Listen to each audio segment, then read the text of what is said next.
ఎప్పటికైనా సొంతం రాదురా ఏ విజయం నీ కోసం నా కోసం ఎటుపోదురా నువ్వు చేసిన కష్టం ఎప్పటికైనా సొంతం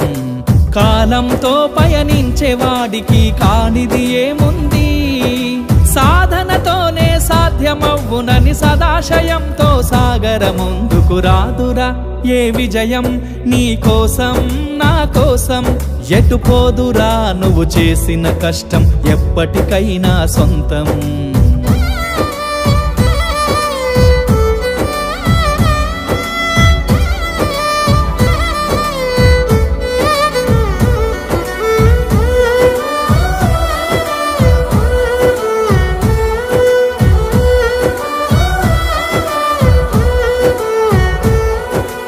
ఆకాశంలో అలలాగా పోయే ఆ పక్షులనే చూడు అనుకున్న